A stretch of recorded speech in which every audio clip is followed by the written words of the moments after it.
অনেক অনেক শুভেচ্ছা এই ক্লাসে। সবাই কেমন আছো? আশা করি ভালোই আছো। তো আজকের ক্লাসে আমরা পড়ব বাংলাদেশ ও বিশ্ব পরিচয়ের পঞ্চম অধ্যায়। এই চ্যাপ্টারটিতে নদীর গতিপথ এগুলো নিয়ে আলোচনা করা হয়েছে। তো চ্যাপ্টারটি আমরা আজকে পড়ব। তো শুরু করা যাক। প্রথমে আমরা পদ্মা নদী নিয়ে আলোচনা করব। তো প্রথমে হলো পদ্মা।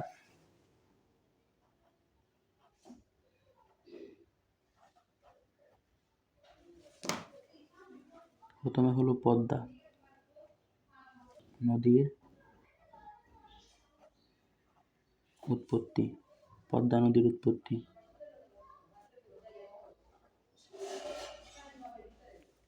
হিমালয় পর্বতের গান্ধারী হিমবাহ থেকে আমাদের পদ্মা নদীর উৎপত্তি। পদ্মা নদীর উৎপত্তি হলো হিমালয় পর্বতের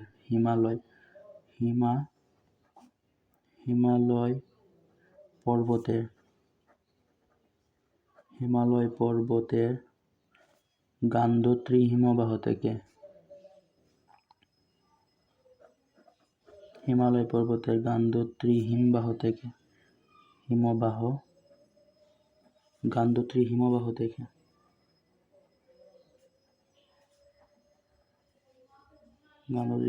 থেকে। আমাদের পদ্মা নদীর উৎপত্তি হলো হিমালয় পর্বতের গান্ধারী হিমবাহ থেকে। তারপর পদ্মা নদী বাংলাদেশে প্রবেশ করেছে এই রাজশাহী দিয়ে। তো পদ্মা নদী বাংলাদেশে কি দিয়ে প্রবেশ করে? রাজশাহী দিয়ে।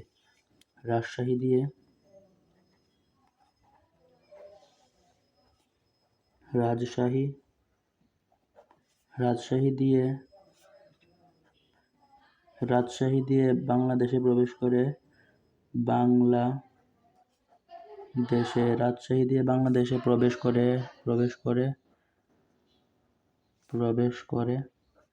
রাজশাহী দিয়ে বাংলাদেশে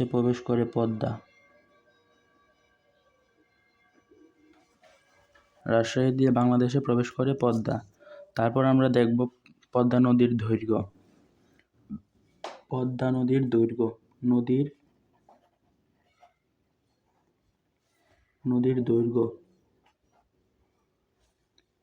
আমাদের পদ্মা নদীতে পড়তেছি, পদ্মা নদীর দৈর্ঘ্য হলো 6.15 কিলোমিটার। সুতরাং 6.15 কিলোমিটার।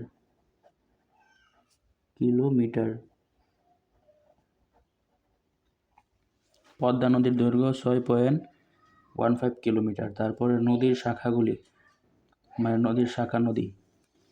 আমাদের পদ্মা নদীর দৈর্ঘ্য 6.15 কিলোমিটার। তারপর পদ্মা নদীর শাখা নদী, একটা নদী, মেইন নদী মূল নদী থেকে যে শাখাগুলো বের হয় এগুলোকে বলা হয় শাখা নদী। অর্থাৎ এটি হলো আমাদের মূল নদী। এই মূল নদী থেকে যে শাখাগুলো বের হয় ওই শাখাগুলোকে বলা হয় ওই মূল নদীর শাখা নদী।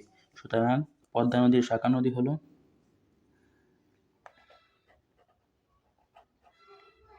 পদ্মার শাখা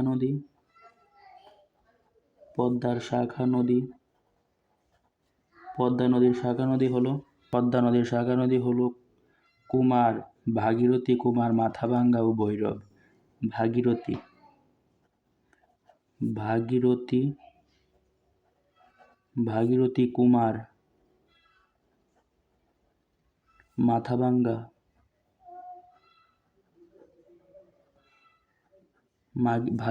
কুমার, মাথাভাঙ্গা ও ভৈরব ইত্যাদি। আমাদের পদ্মা নদীর শাখা নদী হলো কুমার, মাথাভাঙ্গা, ভৈরব, ভাগীরথী ইত্যাদি। এগুলো মুখস্থ করে ফেলবো। তারপর আমাদের যে পদ্মা নদী কোথায় থেকে কোথা পর্যন্ত আমাদের এই নদীর বিস্তারটা কতটুকু? অর্থাৎ আমাদের পদ্মা নদী হলো মুন্সিগঞ্জের মাওয়া থেকে শরীয়তপুরের জাজিরা নামক জায়গা পর্যন্ত বিস্তৃত। আমাদের পদ্মা নদী নির্মিত হলো মুন্সিগঞ্জের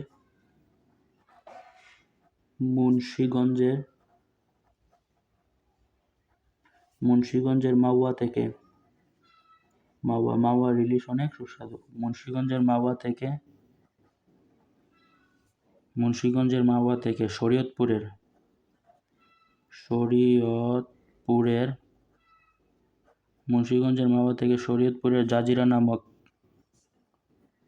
শরীয়তপুরের জাজিরা নামক জায়গা জুড়ে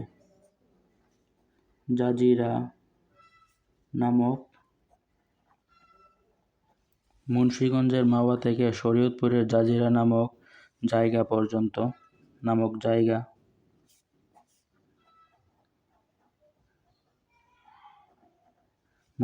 মাওয়া থেকে শরীয়তপুরের জাজিরা নামক জায়গা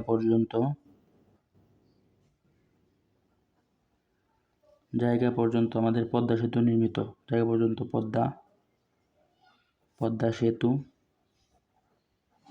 নির্মিত।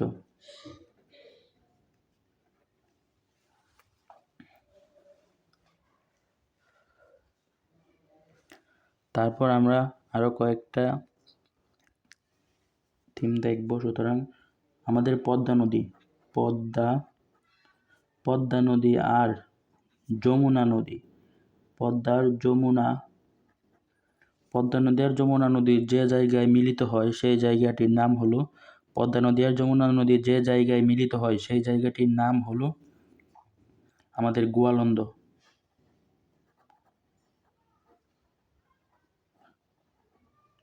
অর্থাৎ পদ্মা নদী এবং যমুনা নদী গোয়ালন্দ নামক জায়গায় মিলিত হয়। তারপর পদ্মা নদী এবং মেঘনা নদী,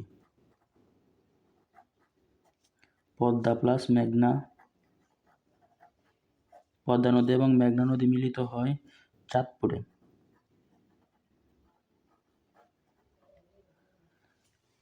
মনে রাখবো এটা, পদ্মা এবং যমুনা মিলিত হয় গোয়ালন্দ, আর পদ্মা এবং মেঘনা মিলিত হয় চাঁদপুরে।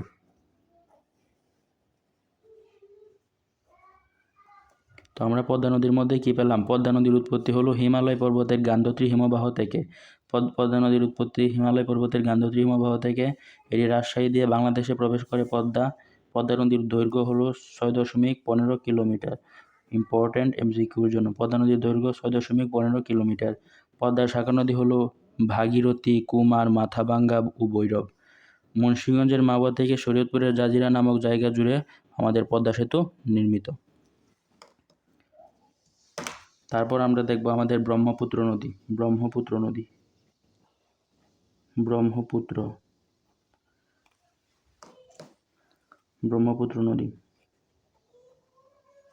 নদীর উৎপত্তি হলো আমাদের ব্রহ্মপুত্র নদীর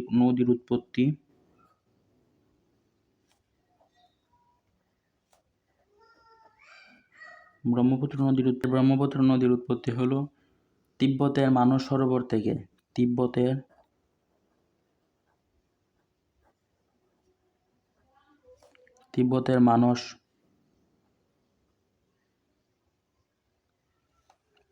তিব্বতের মানস সরোবর থেকে।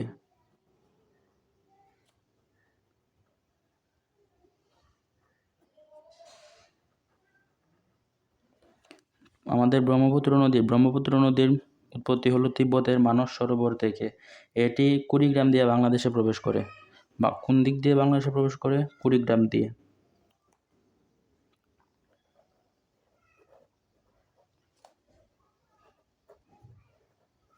কুড়িগ্রাম দিয়ে বাংলাদেশে প্রবেশ করে।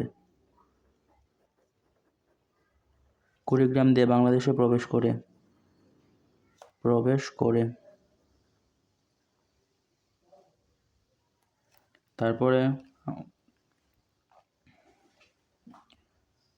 আমাদের ব্রহ্মপুত্র নদী ময়মনসিংহের পশ্চিম পাশ দিয়ে প্রবাহিত হচ্ছিল।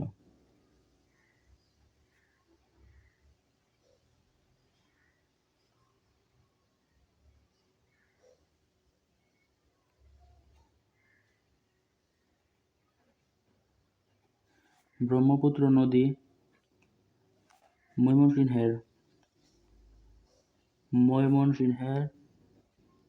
ময়মনসিংহের পশ্চিম পাশ দিয়ে প্রবাহিত হচ্ছিল। পশ্চিম পাশ দিয়ে প্রবাহিত হচ্ছিল।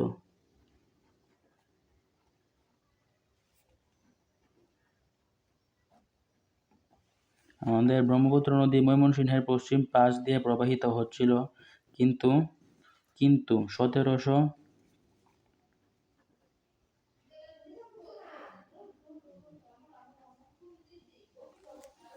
কিন্তু 1787 সালে ভূমিকম্পের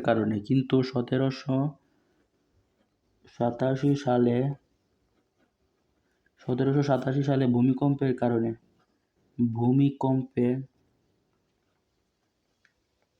ভূমিকম্পের কারণে 1787 সালে ভূমিকম্পের কারণে নদীর গতিপথ পরিবর্তন হয়। নদীর গতিপথ পরিবর্তন হয়। নদীর গতিপথ পরিবর্তন হয়। তারপর এর নাম হয় যমুনা। নদীর গতিপথ পরিবর্তন হয়, তারপর এর নাম হয় যমুনা। আমাদের ব্রহ্মপুত্র নদী ময়মনসিংহের পশ্চিম পাশ দিয়ে প্রবাহিত হচ্ছিল, কিন্তু 1787 সালে আমাদের ব্রহ্মপুত্র নদী ময়মনসিংহের পশ্চিম পাশ দিয়ে প্রবাহিত হচ্ছিল, কিন্তু 1787 সালে ভূমিকম্পের কারণে নদীর গতিপথ পরিবর্তন হয়। কারণ ভূমিকম্প হলে নদীর গতিপথ পরিবর্তন হয়, আমরা জানি, চতুর্থ অধ্যায়ে আমরা এটি পড়ে এসেছি। নদীর গতিপথ পরিবর্তন হয়, তারপরে এই নদীর নাম হয় যমুনা নদী। সুতরাং ব্রহ্মপুত্র নদীর নামই যমুনা। পূর্বের ব্রহ্মপুত্র নদীর নামই বর্তমানে যমুনা নদী। তারপর যমুনা নদীর শাখা নদী দেখব। অর্থাৎ যমুনা নদী মানে ব্রহ্মপুত্র নদীর শাখা নদী।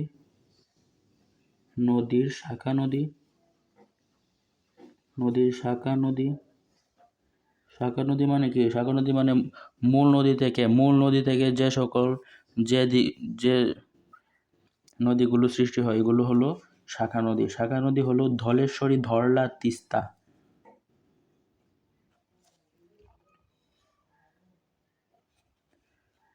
ধনেশ্বরী,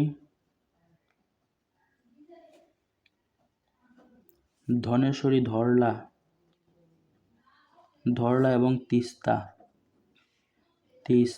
ধলেশ্বরী, ধরলা এবং তিস্তা।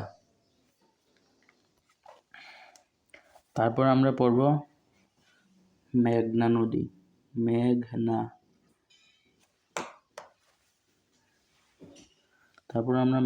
পড়ব। এই মেঘনা নদীর উৎপত্তি কোথা থেকে? নদীর উৎপত্তি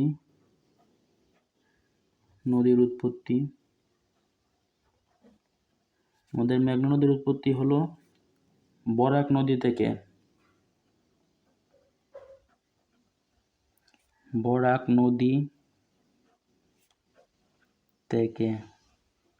বরাক নদী থেকে আমাদের ব্রহ্মপুত্র নদীর উৎপত্তি।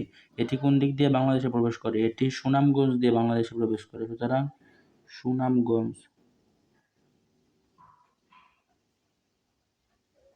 সুনামগঞ্জ দিয়ে বাংলাদেশে প্রবেশ করে।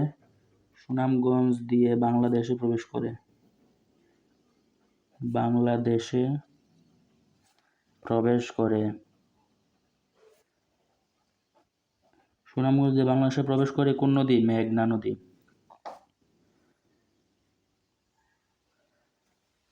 সুনামগঞ্জ দিয়ে বাংলাদেশে প্রবেশ করে আমাদের মেঘনা নদী। তারপর সুনামগঞ্জের দুটি নদী, অর্থাৎ সুনামগঞ্জের নদীগুলো হলো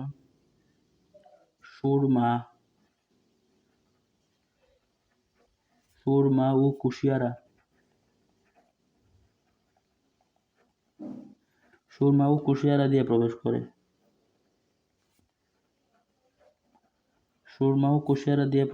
করে। সুনামগঞ্জের সুরমা ও কুশিয়ারা দিয়ে প্রবেশ করে আমাদের মেঘনা নদী। তারপর মেঘনা নদী সম্পর্কে আরো জানবো। মেঘনা নদী যদি বলা হয় বাংলাদেশের দীর্ঘতম নদী কি? বাংলাদেশের বাংলাদেশের দীর্ঘতম নদী?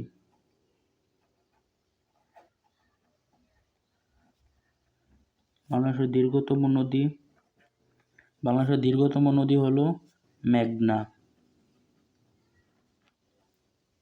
তারপর যদি বলা হয় বাংলাদেশের প্রশস্ততম নদী কি? বাংলাদেশের প্রশস্ততম নদী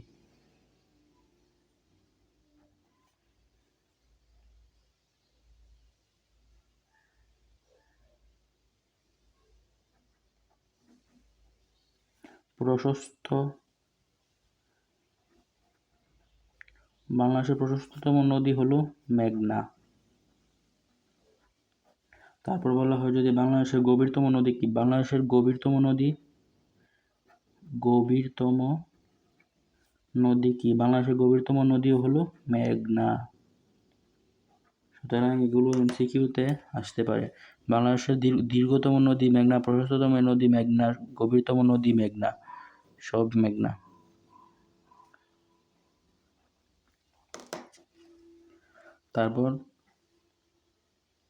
তারপর যদি আমরা পড়ি কর্ণফুলী নদী। কর্ণফুলী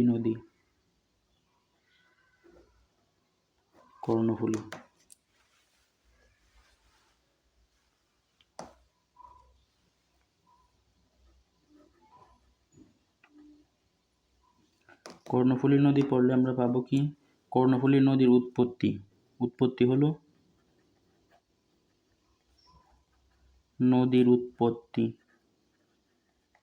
আমাদের কর্ণফুলী নদীর উৎপত্তি কি? আসামের লুসাই পর্বত থেকে। কই? আসামের লুসাই পর্বত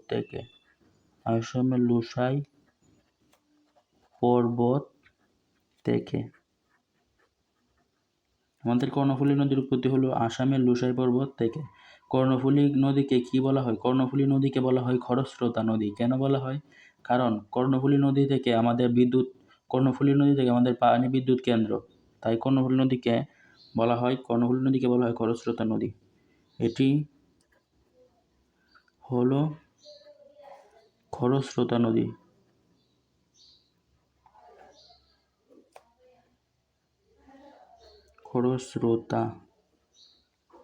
এটি হলো খরস্রোতা নদী নামক স্থানে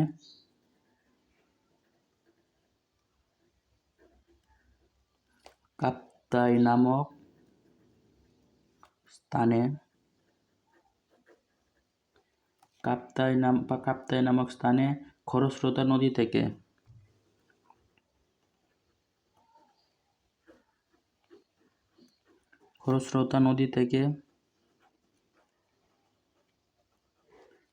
নামক স্থানে খরস্রোতা নদী থেকে পানি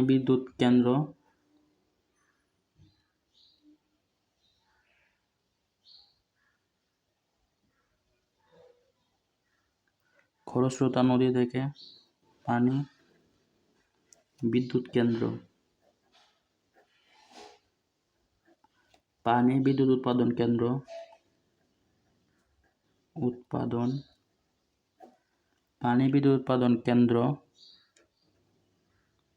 পানি বিদ্যুৎ উৎপাদন করা হচ্ছে।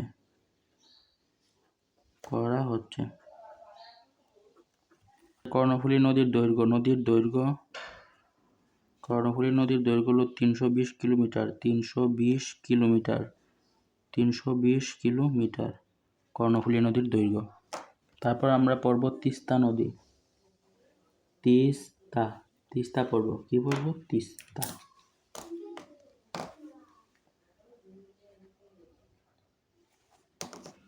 তিস্তা নদী পড়লে আমরা কি পাবো? তিস্তা নদীর উৎপত্তি। তিস্তা কোথা থেকে উৎপত্তি? নদীর উৎপত্তি।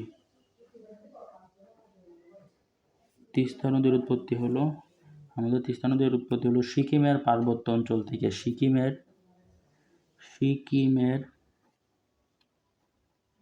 পার্বত্য অঞ্চল থেকে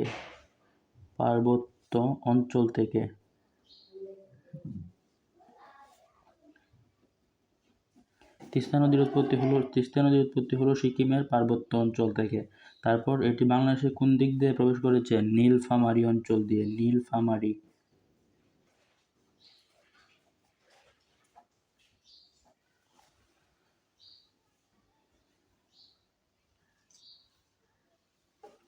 নীলফামারী জায়গা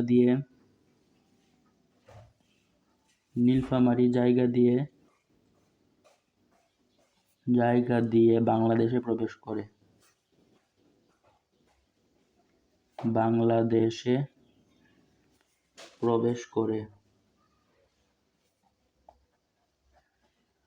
নীলফামারী জায়গা দিয়ে বাংলাদেশে প্রবেশ করে আমাদের তিস্তা নদী। তারপরে আমরা দেখব পশুর নদী।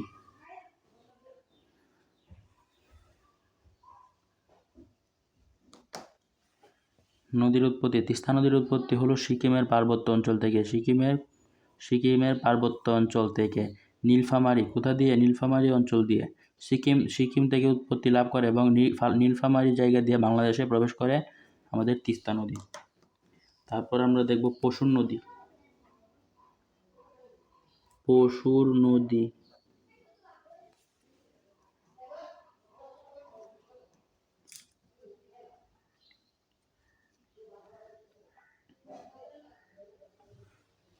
আমাদের পশুর নদী হলো খুলনা বিভাগে। কোন বিভাগে? খুলনা বিভাগে। পশুর নদী হলো খুলনা বিভাগে। এই নদীর দৈর্ঘ্য হলো 142 কিলোমিটার। নদীর দৈর্ঘ্য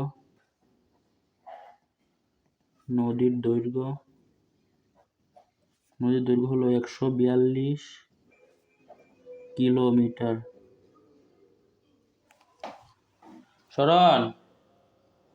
শরণ, টিভিটা বন্ধ একটু।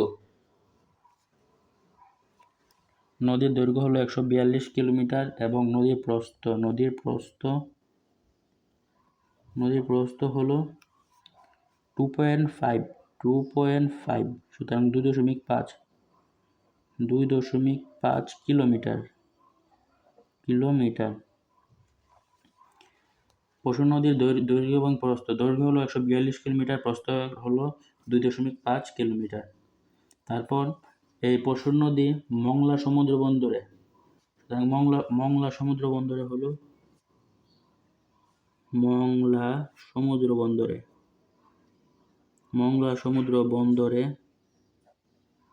পশুর নদী অবস্থিত।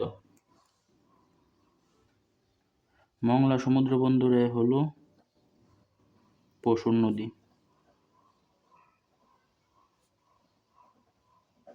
পশুর নদী কোথায়? মংলা সমুদ্র বন্দরে।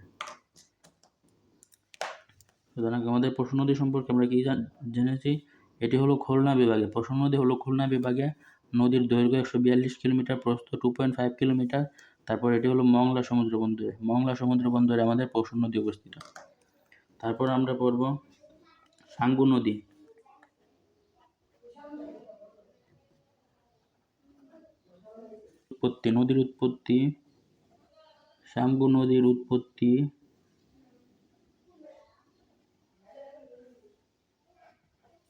সাঙ্গু নদীর উৎপত্তি হলো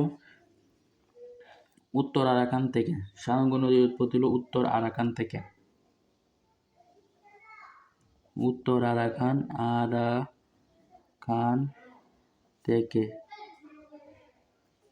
এটি সাঙ্গু নদীটি হলো পাহাড়ি নদী। এটি পাহাড়ি নদী, অর্থাৎ এই নদীটি পাহাড় দিয়ে প্রবাহিত হয়, তাই নদী।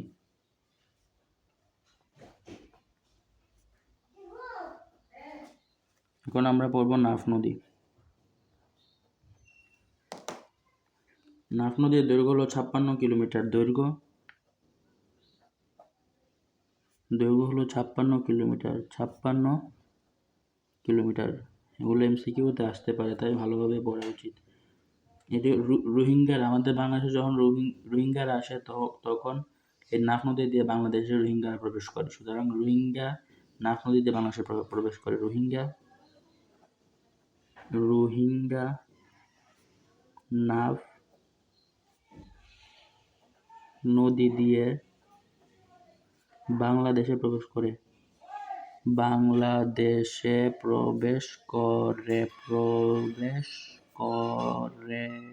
আমাদের নাফ নদী। এখন আমরা পড়ব আমাদের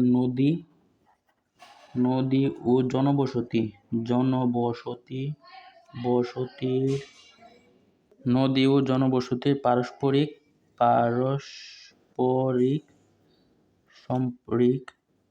সম্পর্ক। নদী ও জনবসতির পারস্পরিক সম্পর্ক। এর মধ্যে আমরা প্রথমেই দেখব কৃষিকাজ।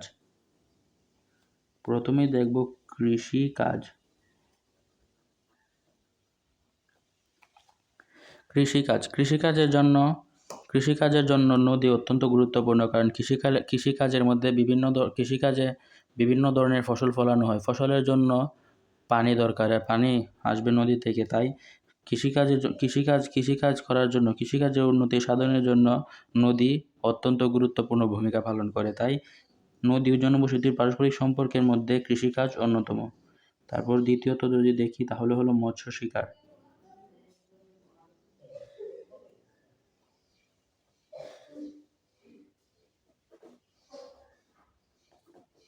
মৎস্য শিকার মানে হলো মাছ শিকার।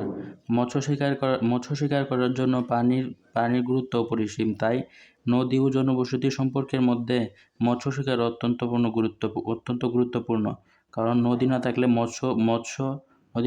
মৎস্য সৃষ্টি হইতো না, আর মৎস্য সৃষ্টি না হলে তো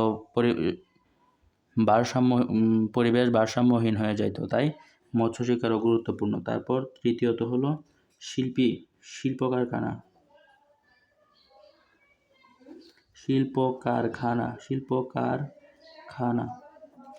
শিল্প কারখানার সব কাজ করার জন্য আমাদের পানি অত্যন্ত গুরুত্বপূর্ণ।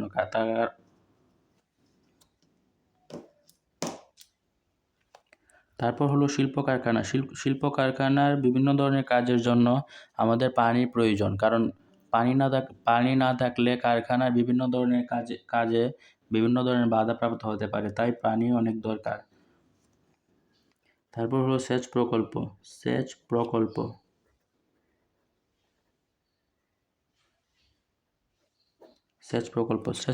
প্রকল্প হলো জমির মধ্যে যে পানি সেচ দেওয়া হয় এটি। সুতরাং সেচ প্রকল্পের অনেক দরকার। এখন আমরা পড়ব আঞ্চলিক ভেদে পানির অভাবের কারণ।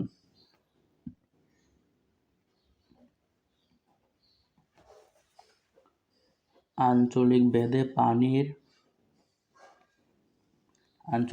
পানির অভাবের কারণ।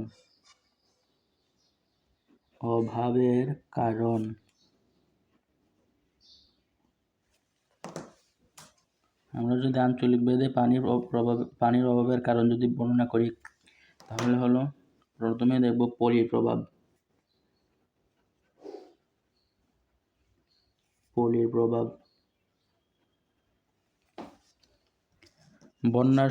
বন্যার সময় এক স্থান থেকে অন্য স্থানে বন্যার স্রোতে পলি এক জায়গা থেকে অন্য জায়গায়, পলি মাটি এক জায়গা থেকে অন্য জায়গায় গিয়ে পড়ে।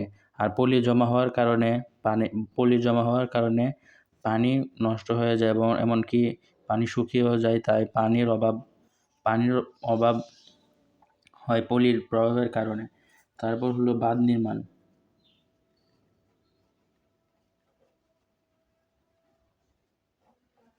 বাঁধ নির্মাণ মানে পানি যে জায়গায় বেশি রয়েছে এই জায়গায় যদি পানি বাঁধ দেওয়া হয় তাহলে কিন্তু আর অন্য জায়গার মধ্যে পানি প্রবেশ করতে পারে না। তাই পানির প্রবেশ না করার জন্য পরিবেশের অনেক ক্ষতি হয় এবং ফসলের জন্য অনেক ক্ষতি হয়। তাই বলা হয়েছে যে বাঁধ নির্মাণ। তারপর দেখব সেচ কাজ।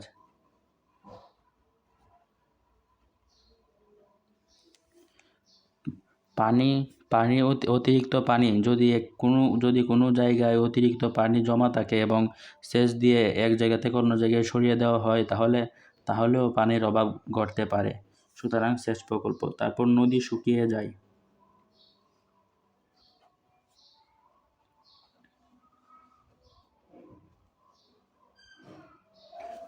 নদী শুকিয়ে যাওয়ার মূল কারণ হলো পানির অভাব।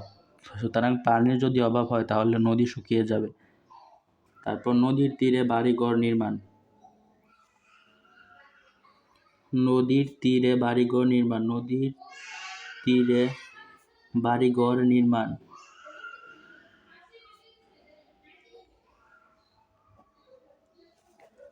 তারপর হলো নদীর তীরে বাড়িঘর নির্মাণ। নদীর তীরে বাড়িঘর নির্মাণের কারণে আমাদের নদী ছোট হয়ে যাচ্ছে। তারপর দেখবো যাতায়াত। এখন আমরা যাতায়াত নিয়ে আলোচনা করব। যাতায়াতে রয়েছে যাতায়াত অর্থাৎ মোট নদীপথ। বাংলাদেশের মধ্যে মোট নদীপথের দৈর্ঘ্য হলো মোট নদীপথের দৈর্ঘ্য বাংলাদেশের মোট নদীপথের দৈর্ঘ্য হলো ৯,৮৩৩ কিলোমিটার। এর মধ্যে ৩,৮৬৫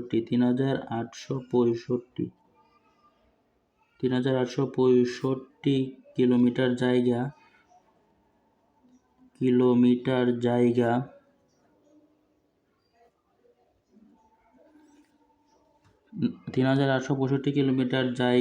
৩,৮৬৫ কিলোমিটার জায়গা সারা বছর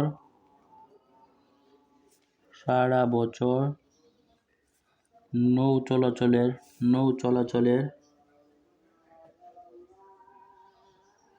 চলাচলের উপযোগী।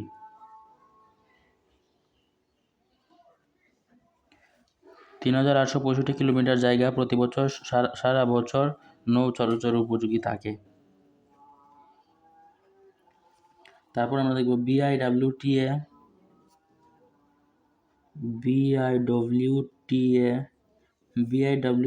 অভ্যন্তরীণ নৌ পরিবহন গঠিত হয়।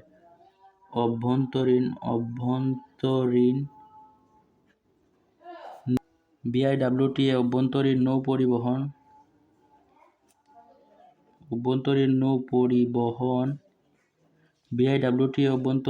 পরিবহন গঠিত হয়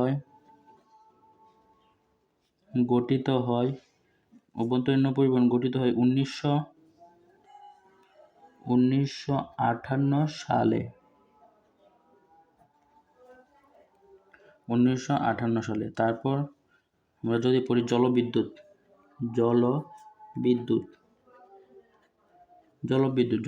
মানে হলো পানি থেকে বিদ্যুৎ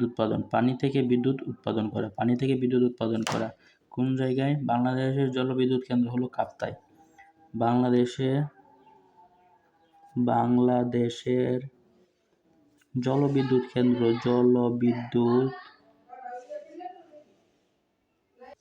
জলবিদ্যুৎ কেন্দ্র হলো কাপ্তাই। তারপর আমরা যদি বাণিজ্য পড়ি তাহলে 1972 সালে শিপিং কর্পোরেশন গঠিত হয়। 1972 সালে শিপিং কর্পোরেশন গঠিত হয়।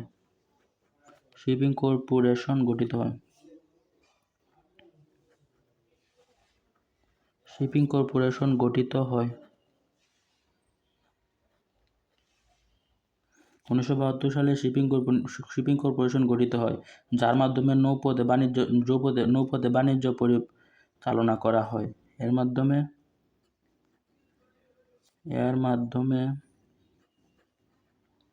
নৌপথে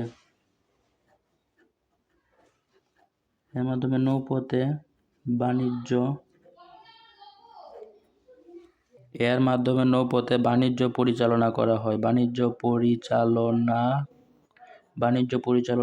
হয়। এখন আমরা পড়ব বনভূমির শ্রেণীবিভাগ। বনভূমির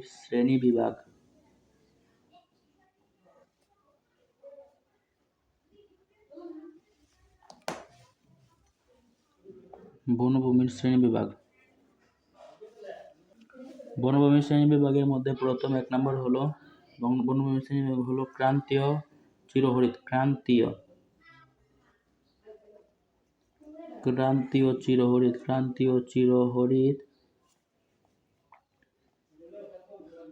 ক্রান্তীয় চিরহরিৎ পত্রপতনশীল বৃক্ষের বনভূমি।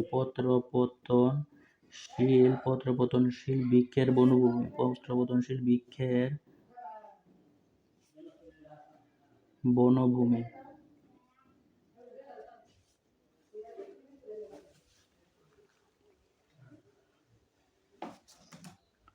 দ্বিতীয় হলো ক্রান্তীয় পাতাঝরা।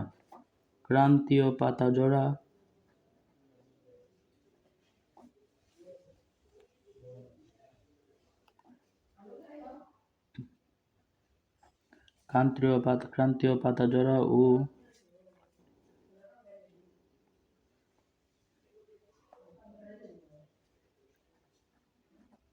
পত্রপতনশীল বৃক্ষের বনভূমি। তারপর তৃতীয় হলো সুন্দরবন।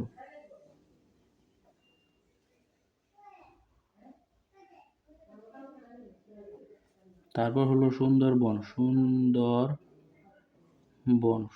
সুন্দরবনকে বলা হয় ম্যানগ্রোভ বন। ম্যানগ্রোভ বন বা এই বনকে আর বলা হয় গরান বন।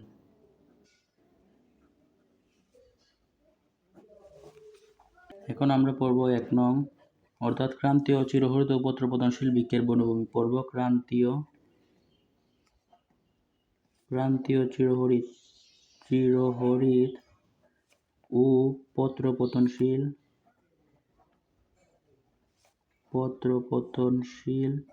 বৃক্ষের বনভূমি।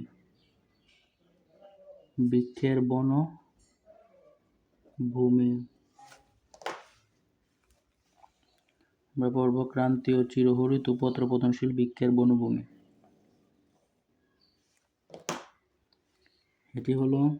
এটি দক্ষিণ পূর্বাঞ্চলে অবস্থিত। এটি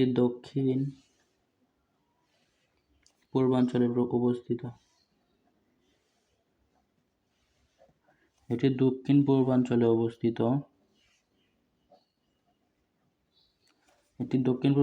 অবস্থিত। এই বনটি সবসময় সবুজ থাকে। এটি দক্ষিণ পূর্বাঞ্চলে অবস্থিত। তারপর এই বনটি সব সময় সবুজ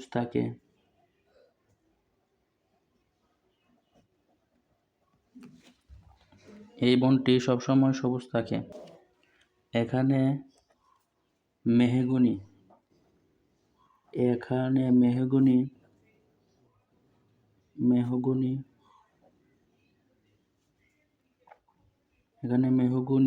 গাজর, চাপালিশ,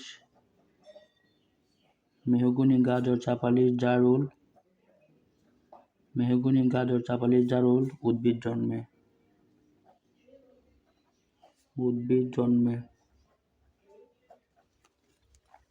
তারপর আমরা 2 নং পড়ব আমাদের ক্রান্তীয় পাতাঝরা ও পত্রপতনশীল বৃক্ষের বনভূমি। ক্রান্তীয়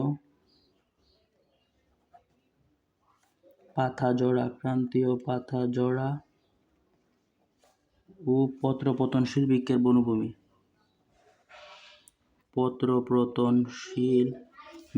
বনভূমি।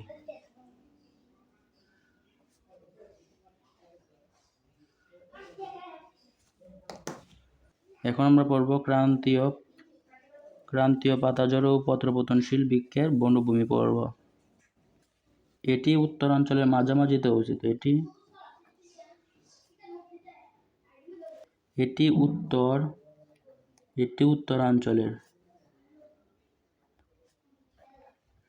এটি উত্তরাঞ্চলের মাঝামাঝিতে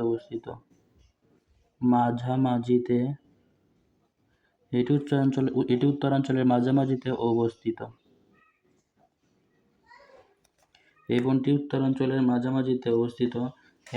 এখানে হর্তকি, আমলকি, বাহেরা ও কাঁঠাল ইত্যাদি জন্মে। এখানে হর্তকি,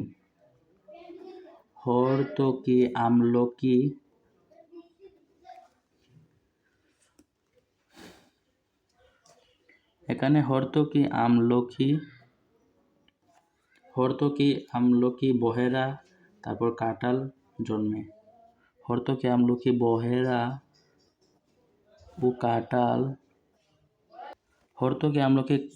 ও কাঁঠাল জন্মে। 3 নম্বরে পড়ব সুন্দরবন। এটি বাংলাদেশে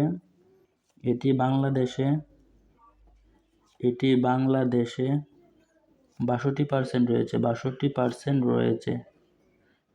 অর্থাৎ এই সুন্দরবন বাংলাদেশের মধ্যে 62% রয়েছে, আর বাকিটা ভারতের মধ্যে রয়েছে। তারপর এই বনকে বলা হয় নোনা পানির বন। এটি হলো নোনা পানির বন। নোনা পানির বন। এই বনটি হলো নোনা পানির বন। এটি 4192 বর্গ কিলোমিটার জায়গা নিয়ে বিস্তৃত। এটি 4192 বর্গ কিলোমিটার জায়গা নিয়ে বিস্তৃত। জায়গা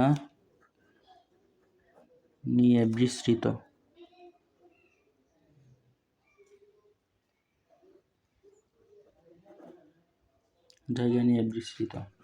তারপর এখানে সুন্দরী, গেওয়া, পশুর ইত্যাদি জন্মে। এখানে সুন্দরী,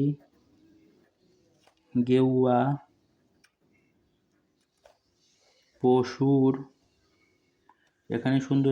পশুর, ধুন্দুর ইত্যাদি উদ্ভিদ জন্মে। ধুন্দুর ইত্যাদি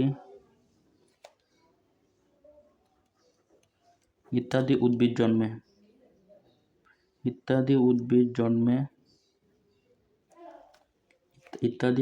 জন্মে। আর এটি হলো দক্ষিণ পশ্চিমাঞ্চলে অবস্থিত। আমাদের সুন্দরবন দক্ষিণ পশ্চিমাঞ্চলে অবস্থিত।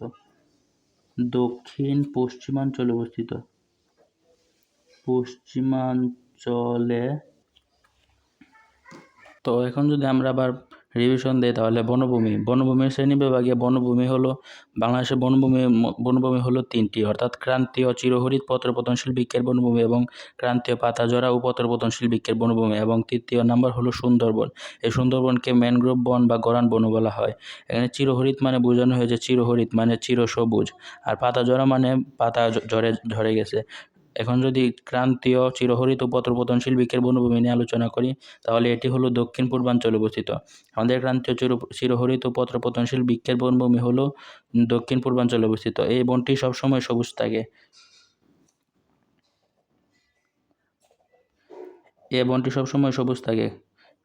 সুতরাং চিরহরিৎ মানে চিরসবুজ, তাই এই বনটি সবসময় সবুজ থাকে। এখানে মেহগনি, গাজর, চাপালিশ, জারুল ইত্যাদি উদ্ভিদ জন্মে। তারপর ক্রান্তীয় পাতাঝরা পত্রপতনশীল বৃক্ষের বনভূমির মধ্যে এটি হলো উত্তর অঞ্চলের মাঝামাঝিতে অবস্থিত। এখানে হর্তকি, আমলকি, বহেরা ও কাঁঠাল জন্মে। তারপর যদি আমরা 3 নাম্বার পড়ি সুন্দরবন হলো দক্ষিণ পশ্চিমাঞ্চলে অবস্থিত। এটি বাংলাদেশে 62% রয়েছে। 62% এলাকা আমাদের বাংলাদেশে রয়েছে। তারপর এই বনটিকে বলা হয় নোনা পানির বন। সুতরাং সুন্দরবনের পানি নোনা, তাই নোনা পানির বন। এটি 4192 বর্গ কিলোমিটার জায়গা নিয়ে বিস্তৃত। এখানে সুন্দরী, গেওয়া, পশুর, ধুন্দুর ইত্যাদি উদ্ভিদ জন্মে। সুতরাং এই ছিল আমাদের আজকের ক্লাস। তো ক্লাসটা তোমাদের কাছে কেমন লাগলো অবশ্যই কমেন্ট করে জানাবা। অনেক ধন্যবাদ।